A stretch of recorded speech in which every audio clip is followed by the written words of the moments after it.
Hello, everyone. I'm Graham Ablett, and I am thrilled to introduce to you some of the newest members of the SP team, the SP family. These are, wow, real industry-leading folks with a load of experience and expertise who we are so excited to be joining our amazing team at Strategic Proposals. These folks, I'm going to introduce you to them in a second, are going to be leading our US and Canada businesses and North America businesses moving forward for a long, long, long time. And I'm really looking forward to working with them. And hopefully, some of you guys out there will be working with them soon. So, to start with, and in no particular order, Ceri, could I ask you a little question? Sure, go ahead, Graham. Ceri, I've known you for a long time, and you've been in and around proposals for yonks for a long, long, long time in a good way. Okay, so listen, what would you say are your secrets to success in, keeping yourself going and motivated and working in proposals for so long? Yeah, it's a great question. So I've been in proposals for almost 19 years now. So Wow. yeah, long, long time. And I was thinking back on some of the opportunities I've had. So I think to summarize that those secrets to longevity, I think learning and development opportunities is a big one. Mm. So Yeah. obviously we've got the formal learning through the Association of Proposal Management Professionals, and that's how I came to know you and John Mm. Williams. Was you trained me in APMP Foundation back in 2010 in the UK. But it's also things like informal micro learning, so books, articles, Mm. podcasts, Mm. webinars, things you can do either on the go or you can kind of pick up and put down. Yeah. And then from a people perspective, having the right people in your corner. So um, knowing the difference between, having a role model, a coach, a mentor, or a sponsor. So I heard Mm.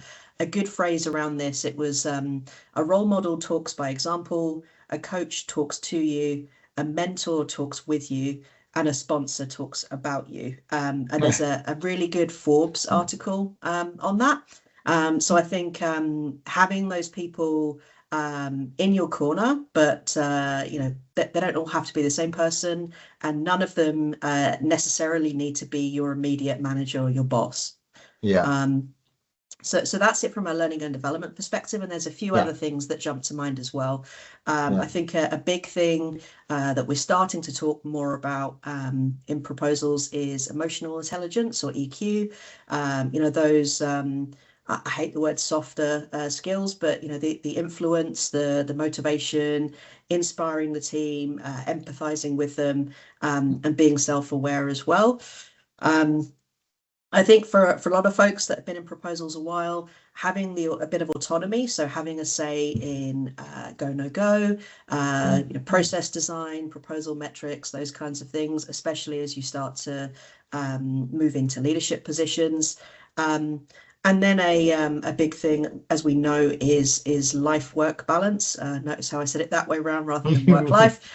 Sustainable working practices, and we know from the SP paper on mental health and well-being in Mm. the proposal profession that it's an ongoing challenge. We know that SP sponsors the APMP's mental health affinity group, so that's a big thing there as well. Mm. And then the last couple of things that spring to mind, parity between proposals and adjacent functions. So, Mm.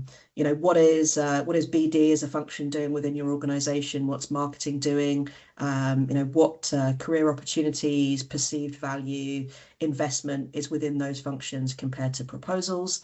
Um, and then lastly, I heard this example, thinking about your career rather than as a straight line, career branches instead. So if you want to stay within proposals, does there need to be a hierarchy of positions, or are there options for maybe hybrid roles, new Mm. roles that are emerging now we're seeing with generative AI?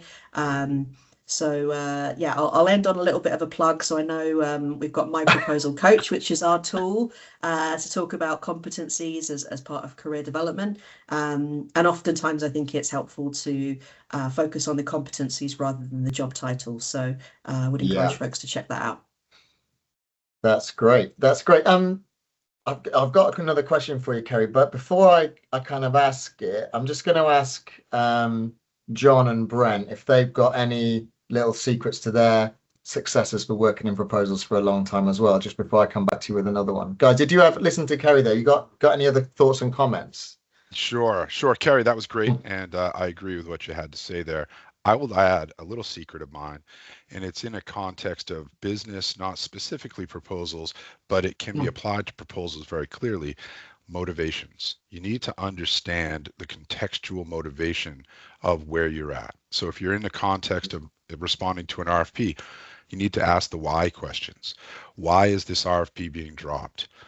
Is the competition bidding or no bidding? Why are they bidding or no bidding? Why is this important to the players in the market? Who cares the most? To the best of your ability, if you can just come up with understanding the context of, why this is important, what is motivating the people behind the RFP, and who are the human decision makers, in the end, you're going to do better, and you're going to have a consistently better result when you're applying your skills to answering these bids. Yeah, yep. That's all good. I'll just add that one of my secrets is just enjoying the pressure. You need to kind of thrive in the pressure cooker, because in spite of how much you plan and strategize, there's always going to be a monkey wrench thrown in there, and it can be pretty intense working on, if you're in the world of RFPs, you know what I'm talking about. So in some ways you have to feed a little bit off that. You can't be completely miserable when the pressure goes up. So that helps a lot to kind of be able to thrive in that intensity. Yeah, you need, I mean, the pressure of a deadline, right? I think we've all been working in proposals for a long time because we kind of like that. Maybe we need it a little bit. We need that to get us out of bed in the morning. I also think, like John, you were saying, you've got to make everything, try and find what's the difference from bid to bid, not to get off that tread, can feel like a treadmill, but each bid is different. Each customer is different. What they're buying is different. The situation is different. The competitors, there's always differences. So that I always find that intriguing. Trying to find that on each bid is key. Brent, I'm thinking dodging the monkey wrenches being thrown at you. Yeah, you've got to like that. You've got to like that pressure, right? You've got to like that pressure. But Kerry, you must have like a trusted source of information that you go to kind of stay on top of all of this stuff, which is one of your kind of secrets to success there.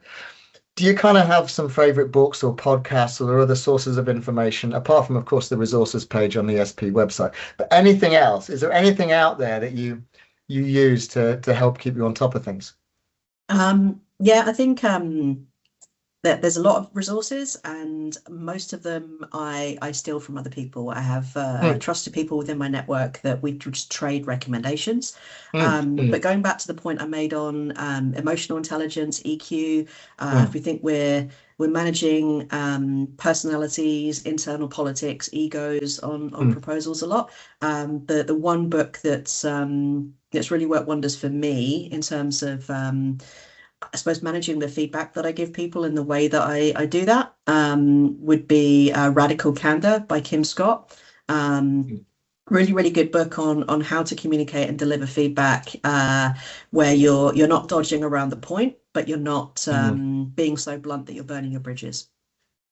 So a stat recently on giving feedback, for every one bit of constructive feedback you're giving, you probably need to give 3 or 4 positive pieces of feedback to get that balance right. So you're not, it's a bit easy when you're working in a bid and the pressure's on to say you need to do this, you need to do that, you need to improve that, that can be quite overwhelming for people. So you've got to get that balance right of recognizing the good, positive, and giving that giving that constructive feedback on things that need to do we need to do to improve. So look at that.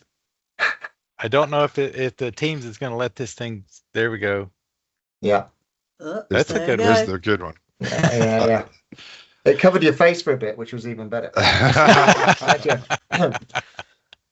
Okay, Ceri, brilliant. I love those insights. That's a really good book to recommend. So fantastic. Thank you guys for that. Some great tips and all of that.